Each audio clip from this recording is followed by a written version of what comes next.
కాంట్రాక్టర్లకు బిల్లులు లేవు, చివరికి గ్రామ పంచాయతీలో పనిచేసే సఫాయి కార్మికులకు కూడా జీతాలు లేవు.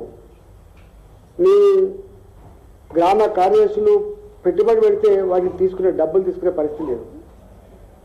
అక్కడో ఇక్కడో అకౌంట్లో డబ్బు ఉంటే చెక్కులు ఇస్తే ట్రెజరీకి పోతే ఆ చెక్కులు పాస్ అయ్యే పరిస్థితి లేదు. ఇది ఇవాళ 12,800 గ్రామ పంచాయతీలో ఉన్నటువంటి పరిస్థితి. ఇవాళ మున్సిపాలిటీలో కావచ్చు, చివరికి హైదరాబాద్ జిహెచ్ఎంసీ కావచ్చు, డబ్బులు లేవని కాంట్రాక్టర్లకి ఆ పేపర్లే బ్యాంకులలో కుదవబెట్టి మీరు లోన్ తెచ్చుకోండి, 6 నెలల వరకు మీరు వడ్డీ కట్టండి, 6 నెలలు దాటితే మేమే వడ్డీ అసలు కడతామని చెప్పేటువంటి పరిస్థితి.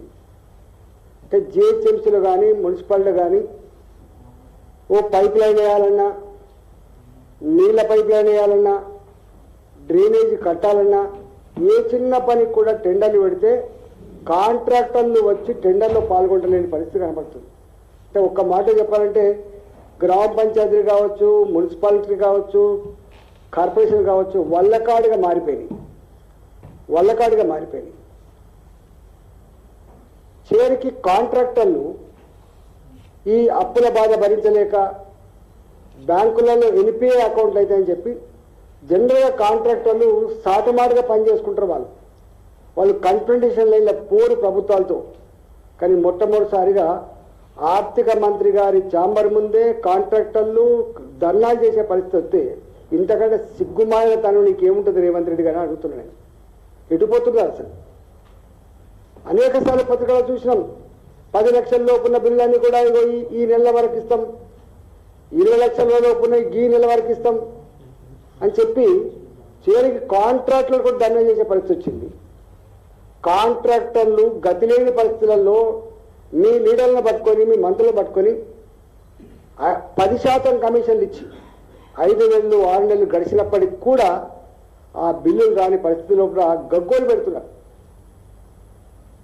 ఇవాళ పోలీస్ డిపార్ట్మెంట్లో పనిచేస్తున్నారు కావచ్చు, ఆర్టీసీలో పనిచేస్తున్నారు కావచ్చు, వాళ్ళకు లోన్ తీసుకునే వెసులుబాటు ఉంటుంది. వాళ్ళు దాచుకున్నటువంటి డబ్బులు మళ్ళీ లోన్ తీసుకునే పరిస్థితి ఉంటుంది. ఎవరు వాళ్ళ బిడ్డల పిల్లల కోసం కావచ్చు, ఇల్లు కట్టుకుందామంటే కావచ్చు, పిల్లల చదువు కోసం కావచ్చు, వాళ్ళ డబ్బులు వాళ్ళు తీసుకుందామంటే కూడా ఆ కోఆపరేటివ్ సెక్టార్ నుంచి డబ్బులు డ్రా చేసే పరిస్థితి లేదు. ఇది మీ రాష్ట్ర ఆర్థిక దిక్కుమాల పరిస్థితి.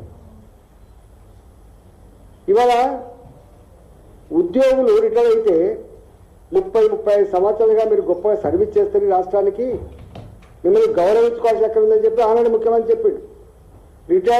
రిటైర్డ్ కాగానే నేను మంచిగా కార్లు ఎక్కించుకొని నీకు రావాల్సిన బెనిఫిట్స్ అన్ని కూడా మీకు చేతిలో పెట్టి నేను ఇంటికి తీసుకుపోయి సన్మానించి నీ ఇంటికాడ తోలేస్తామన్నటువంటి రాష్ట్రంలో ఇవాళ పరిస్థితి రిటైర్ అయినటువంటి ఉద్యోగులు కూడా వాళ్ళకి రావాల్సిన బెనిఫిట్స్ రాకపోతే బ్రోకర్ల దగ్గరికి కావచ్చు, రాజకీయ నాయకుల దగ్గరికి కావచ్చు, చివరికి ఎట్లొచ్చిందంటే మీ ఎంపీ గారితో ఒక లెటర్ పట్టుకొచ్చుకోపో నీ బిల్లుకి పే చేస్తామనేటువంటి పరిస్థితి. అంటే ఎంపీ గారి లెటర్ తీసుకోవాల్సిందే, మళ్ళీ అల్లకెళ్ళి కమిషన్ తీసుకొని బిల్లు ఇచ్చేటువంటి దౌర్భాగ్య పరిస్థితి.